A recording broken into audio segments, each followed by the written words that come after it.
सरकारी विभागातील समन्वयाच्या अभावामुळे पुणे शहराच्या गृहप्रकल्पांना काँक्रीटचा पुरवठा करणारे रेडीमिक्स काँक्रीट प्लांट सध्या मोठ्या संकटात सापडले आहेत। आम्हाला नियमांमध्ये शिथिलता किंवा सवलत नको, तर केवळ व्यवसायासाठी एक स्पष्ट नियमावली द्या, अशी मागणी पुणे जिल्हा आरएमसी असोसिएशनने केली असून या मागणीसाठी बुधवारी रात्री 12 वाजल्यापासून उत्पादन बेमुदत बंद करण्याचा इशारा दिला आहे।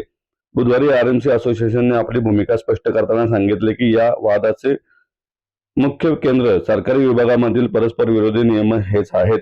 महाराष्ट्र प्रदूषण नियंत्रण मंडळाच्या मार्गदर्शक तत्वानुसार धुळीचे प्रदूषण रोखण्यासाठी आरएमसी प्लांटवर शेड किंवा आवरण घालणे बंधनकारक आहे।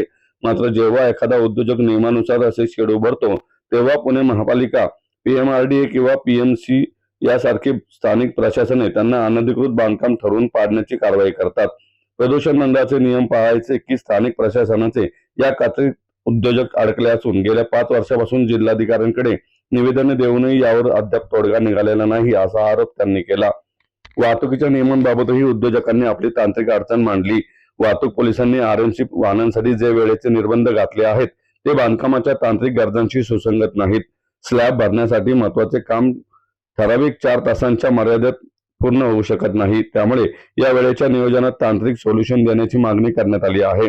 तसेच आरएमसी वाहनांमुळे रस्ते खराब होतात या आरोपाचाही असोसिएशनने प्रतिवाद केला असून रस्त्याच्या गुणवत्तेची जबाबदारी संबंधित सार्वजनिक बांधकाम विभागाची असल्याचे त्यांनी स्पष्ट केले आहे। पुण्यासारख्या वेगाने वाढणाऱ्या शहरात आरएमसी हा पायाभूत सुविधांचा अविभाज्य घटक असूनही शासनाने अद्याप त्याला अधिकृत उद्योगाचा दर्जा दिलेला नाही किंवा त्यासाठी स्वतंत्र झोन निश्चित केलेला नाही। जोपर्यंत शासन सर्व संबंधित विभागांशी समन्वय साधून एक खिडकी योजना किंवा स्पष्ट धोरण राबवत नाही तोपर्यंत ही समस्या सुटणार नाही, असं असोसिएशनने म्हटलं आहे। नमस्ते, मी प्रदीप पोपटराव वाल्लेकर, अध्यक्ष पुणे आरएमसी असोसिएशन पुणे जिल्हा।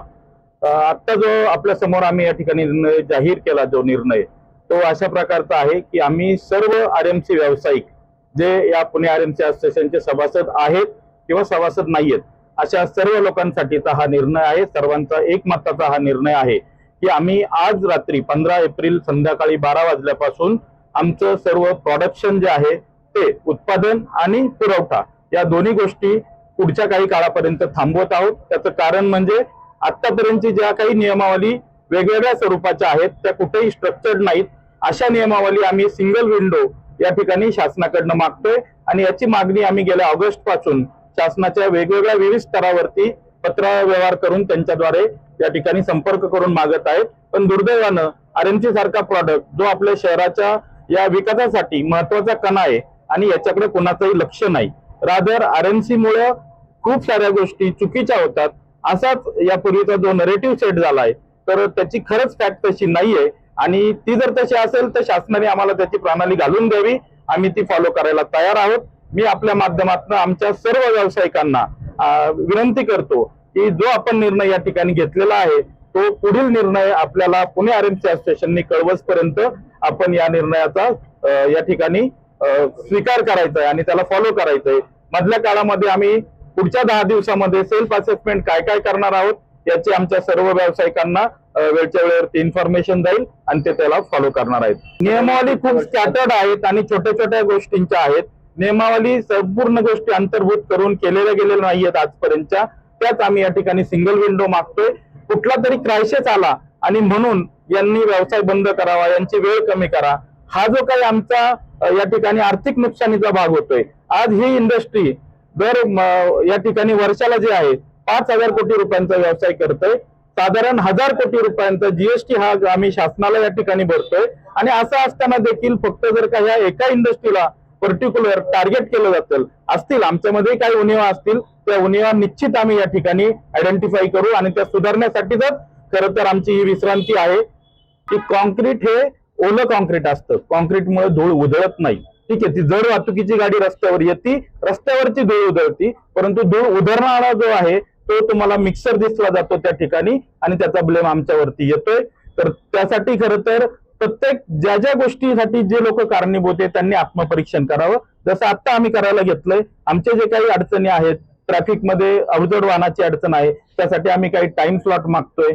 पीक आवर मध्ये आम्हाला 4-4 तास फक्त काम करायला मिळतंय, ज्याच्या टेक्नॉलिटी आम्ही तुम्हाला सांगितला, ज्याच्यामुळे गुणवत्तेला काय परिणाम येतोय तो सांगितला, व्यवसायावरती आर्थिक नुकसानीचा काय परिणाम येतोय तो देखील आम्ही तुम्हाला या ठिकाणी सांगितलेला आहे. जड वाहतुकीच्या ज्या गोष्टी आहेत रस्त्यावरती जर का आरएमसी चा मिक्सर आला म्हणून रस्ता खचतोय असं जर तुमचा या ठिकाणी प्रश्न असेल तर मला वाटतं त्याचं उत्तर द्यायला मी ऑथोराइज पर्सन नाहीये, कारण रस्त्याची गुणवत्ता ही त्या विभागानं तपासून तो रस्ता त्या ठिकाणी सुधारला पाहिजे. शहरामध्ये वाढती आरएमसी ची मागणी, मोठमोठे प्रकल्प, या सगळ्यामध्ये जी आज शहराची गरज आहे ती आत्ताच्या प्लांट मधनं पण ह्या अशा सर्व निर्बंधामुळे भागत नाहीये. त्यामुळे आम्ही ती नियमावली मागतोय. यापूर्वी त्या नियमावलीला आजपर्यंत कुठलाही शासन आमच्या दरबारी आमच्या या ठिकाणी आम्हाला रोखायला आलं नव्हतं की अशा पद्धतीने करा. ते आज जेव्हा येतात तेव्हा आम्ही त्यांना नियम मागतोय. कुठल्या नियमात आम्ही काम करायचं ते सांगा, आम्ही त्या नियमावलीला फॉलो करून काम करायला तयार आहोत.